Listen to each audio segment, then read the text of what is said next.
உன் வாழ்க்கையில பெரிய எதிரி யார் தெரியுமா? நீதான். என்னடா இப்படி பாட்டி சொல்றன்னு பாக்குறிய? உன்ன இந்த உலகம் எவ்வளவோ கேவலமா பேசினாலும் அது பரவாயில்ல. ஆனா எனக்கு ஒண்ணுமே தெரியாது, நான் ஒரு வேஸ்ட், நான் எப்பவும் தோத்து மட்டும் தான் போயிட்டு இருக்கேன்னு நீ உன்னோட மனசுக்குள்ள டெய்லியும் சொல்லிக்கிட்டே இருக்கிற அந்த வார்த்தைகள் தான் உன்னை மெதுவா உடைக்கிறது. சும்மா சொன்னேன்னு நீ நினைக்கலாம், ஆனா நீ சொல்ற ஒவ்வொரு வார்த்தையையும் உன் மனசு உண்மையும் நம்பிடுது. பெரியவங்க சொல்லுவாங்க, வார்த்தைங்கிறது ஒரு விதை மாதிரி, கசப்ப விதைச்சா வாழ்க்கையில இனிப்பு விளையாது. உன் உடம்பும் மனசும் எப்பவும் உன் பேச்ச கேட்டுக்கிட்டே இருக்கு. நீ உன்கிட்ட அன்பா பேசும்போதுதான் உன் மனசுக்கு பாதுகாப்பு கிடைக்கிறது. தப்பு செஞ்ச ஒரு குழந்தைய எப்படி தேத்துவோமோ, சோர்ந்த ஒரு நண்பனுக்கு எப்படி ஆறுதல் சொல்வோமோ, அதே மாதிரி உன்கிட்ட பேசு. கொஞ்சம் பொறுமையா இரு. உன் வார்த்தைகளை மாத்திப்பாரு, உன் வாழ்க்கையும் மெதுவா மாற ஆரம்பிக்கும். உன் மேல நீ வைக்கிற நம்பிக்கை தான் உன்னை உயர்த்தும். உனக்கு ஏன் நிம்மதி இல்ல தெரியுமா? உன் வாய் தான் உனக்கு எதிரி. சந்தோஷமா வாழணும்னா இந்த 5 விஷயத்தை வெளியே சொல்லவே கூடாது. அதுலயும் 5வது ரொம்ப முக்கியம். ஒண்ணு, உன் வருமானம். உன்கிட்ட காசு இருக்குன்னு தெரிஞ்சாரு கடன் கேட்க 2 பேர் தான் வருவான், ஆனா கண்ணு வைக்க 100 பேர் வருவான். உன் பர்சு கனமா இருக்கட்டும், ஆனா வாய் மூடியே இருக்கட்டும். 2, உன் அடுத்த திட்டத்தை வெளியே சொல்லாத. ஏன்னா விதைய மண்ணுக்குள்ள புதைச்சு வச்சாதான் மரம் வளரும், வெளியே போட்டா கோழி கொத்திரும். செய்யறத செஞ்சு காட்டு, சொல்லிட்டு தெரியாது. 3, உன் கஷ்டம். எல்லாருக்கிட்டையும் போய் ஒப்பாரி வைக்காத. பாதி பேருக்கு அதை பத்தி கவலை இல்ல, மீதி பேருக்கு உன் கஷ்டம் ஒரு என்டர்டெயின்மெண்ட். அவனை சிரிக்க வைக்க நீ ஏன் அழுகுற? 4, வீட்டுல நடக்கிற புருஷன் பொண்டாட்டி சண்டைய வெளியே சொல்லாத. நாளைக்கு நீங்க சேர்ந்துப்பீங்க, ஆனா ஊர் உங்களை கேவலமா தான் பாக்கும். 5, உன்னை பிடிக்காதவனுக்கு விளக்கம் கொடுக்காத. ஏன்னா கழுத கிட்ட போய் கணக்கு பாடம் எடுக்க முடியுமா? முடியாதுல்ல. அதனால நேரத்தை வீணாக்காத. கடைசியா ஒண்ணு சொல்லிக்கிறேன், மௌனம் சாதுவோட குணம் மட்டும் இல்ல, சாதிக்கிறவனோட ஆயுதம். இனிமே உன் குடும்ப உறவு நல்லா இருக்கணும்னு நீ நினைச்சா முதல்ல சின்ன சின்ன விஷயத்துக்காக சத்தம் போட்டு சண்டை போடுறத நீ நிறுத்தணும். நீ ஏன் எப்பவும் நான் தான் சரின்னு நிரூபிக்க ஓடிக்கிட்டே இருக்க? உண்மையில அது தேவையே இல்லப்பா, மறக்காதப்பா. நீ வேணா விவாதத்துல ஜெயிச்சிடலாம், ஆனா வாழ்க்கையில தோத்துடுவ. உறவுல கேள்விக்கு பதில் கிடைக்காம இருக்கிறது பிரச்சனை இல்ல.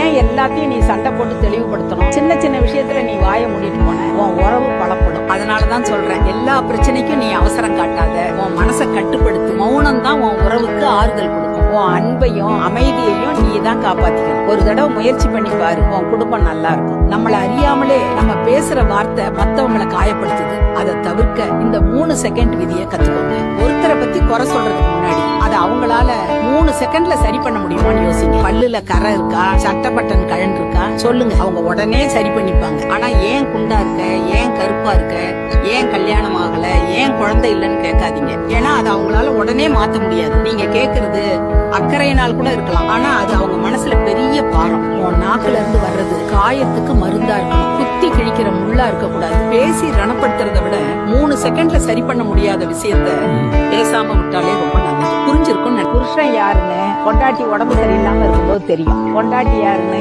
புருஷன் காசு இல்லாம இருக்கும்போது தெரியும், பிள்ளைங்கள் யாருன்னு அவங்க பெத்தவங்க வயசானதுக்கு அப்புறம் தெரியும், அண்ணன் தம்பி யாருன்னு அவங்க பெத்தவங்க இல்லாதப்ப தெரியும், ஃப்ரெண்ட்ஸ் யாருன்னு கஷ்டம் வரும்போது தெரியும், உறவினர்கள் யாருன்னு நீ போய் கடன் கேட்கும் போதுதான் தெரியும். மறக்காதப்பா, எல்லா உறவோட உண்மை எப்போ வெளியே வரும்னா அவர்களுக்கு உன்னால எந்த லாபமும் இல்லைன்னு தெரிஞ்சப்பதான் வரும்.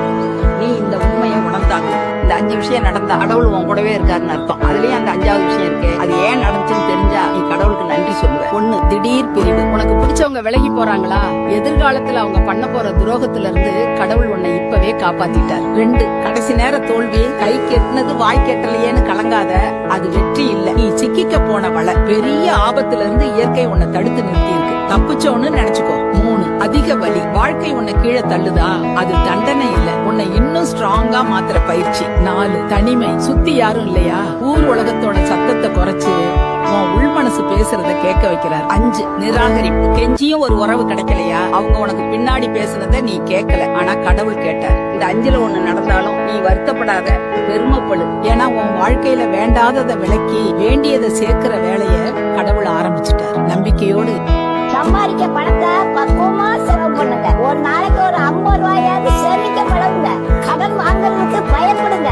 கடல்ல விழுந்தாலும் யாரும் காப்பாற்றுவாங்க, ஆனா கடல்ல விழுந்தா யாரும் காப்பாற்ற மாட்டாங்க. அண்ணன் தம்பி நல்ல வசதியா இருக்காங்க, அவங்க உதவுவாங்கன்னுட்டு கனவுல கூட நினைக்காதீங்க. ஒரு தாய் வயித்துல பிறந்த பிள்ளை கூட ஒருத்தர் நல்ல ஆசீர்வாதமா இருக்காங்க, ஒருத்தர் கஷ்டப்படுறாங்க. பாட்டிக்கு ஒருத்தர் தெரியும், அவர் நல்ல ஆசீர்வாதமா இருக்காரு. 40-50 பங்களா வாடகை கொண்டிருக்காரு. வெளபூர்ல வெளிநாட்டு காரு 10 இருக்கு. அவருக்கு ஒரு அண்ணன் இருக்காங்க, ஒரு அக்காலும் இருக்காங்க. அண்ணன் தினமும் வேலைக்கு போனாதான் வீட்டுல அடுத்தறியும். அக்காக்காரி கதையும் அதான். அக்காக்காரிக்கு காசு கூட ஒண்ணும் கிடையாது, அவளும் கஷ்டப்படுவா. இந்த மனுஷன் ஒரு உதவி செய்யணுமே இல்லைங்க. நீங்களே விழுந்தாலும் நீங்க தான் எந்திரிக்கணும், யாரும் தள்ளி விட்டாலும் நீங்க தான் எந்திரிக்கணும். கஷ்டப்படும் போது போது உதவி பண்ணதுக்கு தான் அண்ணன் தம்பி இருக்காங்களாம். அப்படிதான் கடவுள் சொல்றாரு. ஆனா இந்த காலத்துல யாரும் அண்ணன் தம்பிக்கு உதவி செய்யறதில்லைங்க. ஆனா நீங்க அப்படி இருக்காதீங்க ஐயா. நீங்க உங்களால முடிஞ்ச அளவுக்கு அண்ணன் தம்பி அக்கா தங்கச்சிக்கு உதவி பண்ணுங்க. உங்க பிள்ளை குட்டி நல்லா இருக்குங்க. நீங்க அண்ணன் தம்பிக்கு உதவி பண்ணா கடவுளுக்கே உதவி பண்ண மாட்டீங்க. அவரு உங்களுக்கு வட்டியும் முதலுமா சேர்த்து தருவாருங்க. ஆனா அண்ணன் தம்பி அக்கா தங்கச்சிட்ட வட்டி மட்டும் ஆகாதுங்க.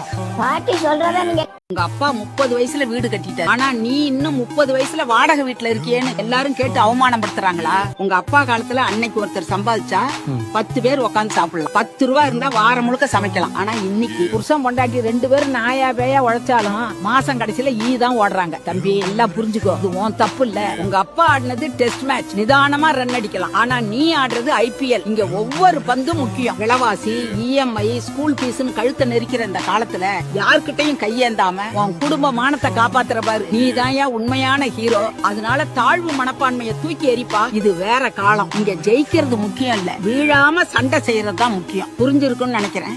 அண்ணன் தம்பியா இருந்தாலும் சரி, அக்கா தங்கச்சியா இருந்தாலும் சரி, சொந்த பந்தானாலும் சரி, அக்கம் பக்கத்துல உள்ள ஆட்களா இருந்தாலும் சரி, பழகுற விதத்துல கட்டுப்பாடு இருக்கணும்.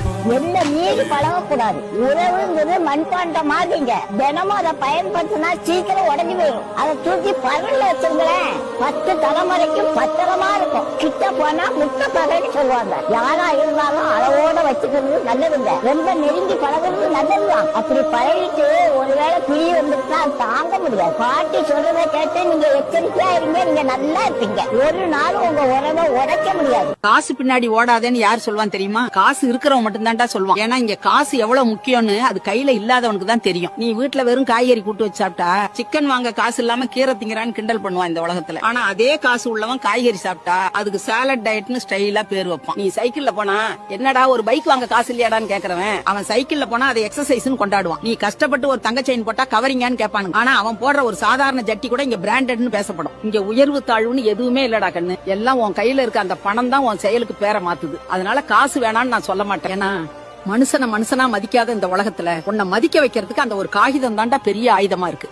புரிஞ்சிருக்கும். ஆம்பளைங்க தடமாறுறதும் பொம்பளைங்க தடமாறுறதும் ஒன்னா சத்தியமா கிடையாது. ரெண்டுக்கும் பெரிய வித்தியாசம். ஆம்பளைங்க தடமாறுறது பெரும்பாலும் அந்த நிமிஷத்துல வர்ற காம இச்சைன்னு கூட சொல்லலாம். அதுதான் அவங்களுக்கு பலவீனமான ஒண்ணு. ஆனா அடுத்த நாளே அவங்க என்ன காரியம் பண்ணிட்டோன்னு சில பேரு குற்ற உணர்ச்சியில கஷ்டப்படுவோம். அதுவே ஒரு பொண்ணு மனசு மாறினா அது ஒரு நாள்ல நடக்கிற விபத்து இல்ல. அவ மனசுல 1000 நியாயம் இருக்கும். தெளிவா முடிவு பண்ணி தான் அந்த விஷயத்த செய்வா. அவ தப்பே பண்ணலாம், அடுத்த நாள் அவ முகத்துல வருத்தம் இருக்காது, தெளிவு இருக்கும். இங்க நான் யாரையும் குறை சொல்லப்பா, இல்ல பொண்ணுங்களோட குணம் அது. அவளுக்கு மனசு மாறினாதான் உடம்பே மாறும். அவ அந்த தப்ப செய்யறானா அங்க உங்க உறவு என்னைக்கோ முடிஞ்சு போச்சுன்னு அர்த்தம். அவன் மாறினா அது ஒரு தடுமாற்றம். அவன் திருந்தி வர வாய்ப்பு இருக்கு, சரியாக்கிடலாம். ஆனா அவன் மாறினா அது